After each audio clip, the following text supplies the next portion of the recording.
Tapos dito yung mudguard, gumanon, kumaskas. Ang kumaskas yata rito yung mismong mudguard hindi itong bracket na to.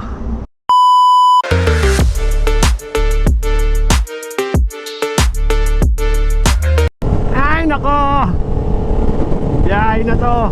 Nasira pa ang mudguard natin, kabago-bago. Hindi natin na-check yung mga Allen wrench na tornilyo. Hindi ko na-check kanina bago umalis. Sabi ko na luluwag at luluwag yun kapag magbabibrate ang motor natin. Ayun, nawasak yung mudguard natin. Tumama dito sa may gulong. Buti na lang hindi malalim yung tama. Naramdaman ko naman agad. Nangyari to dyan lang sa may Susan Heights. Tapos paglampas ng San Pedro exit, yun, tinabi ko. Pagbaba ko, nakasingit yung mudguard natin sa may gilid. Tinanggal ko na yung bracket ng mudguard. Buti na lang may Allen wrench yung toolkit natin. Kalimutan ko kanina higpitan ng mga Allen wrench bolt.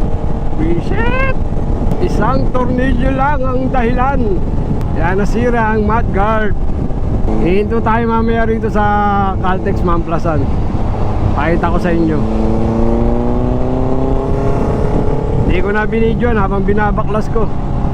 Pahinga muna tayo rito sa Mamplasan. Dito tayo sa malilim.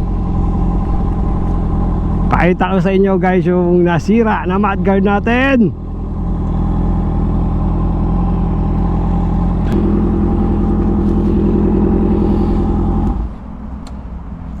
Yan guys, oh, nasira. Tinanggal ko na dito. Buti na lang may Allen wrench tayo. Tapos ito yung pinagkaskasan ng mudguard. Yung pinaka type dito, yung bagong bili ko.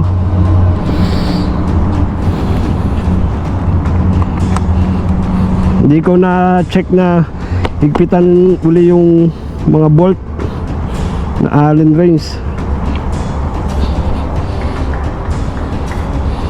Yan siya. Ito ang lumuwag. Yan ang salarin, yung isang tornilyo na yan. Yan ang lumuwag. Ganyan yan. Tapos dito yung mudguard, gumanon, kumaskas. Ang kumaskas yata rito yung mismong mudguard hindi itong bracket na to. Kaya yung mga naka mudguard dyan na nag aftermarket, magaling mag check ng mga bolt. Ay nako, buti na lang ganun lang nangyari. Ito yung pinagkaabitan ng mudguard. Ayan o. Iniwan ko na yung mudguard doon sa sa pinaghintuan ko. Sa may mga nagko-construction doon, iniwan ko na. Carbon daw, sabi carbon. Sabi ko carbonan lang yan. Ay nako, ang init.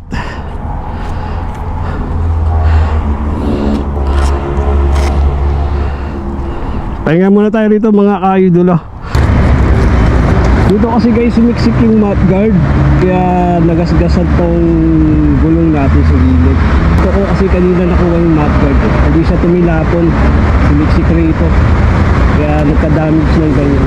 Pero okay lang naman, lang naman siya, nakaskas lang, hindi naman malalim masyado. Kaya yung mga nag-aftermarket ng mudguard, galayin natin na pag babiyahe tayo,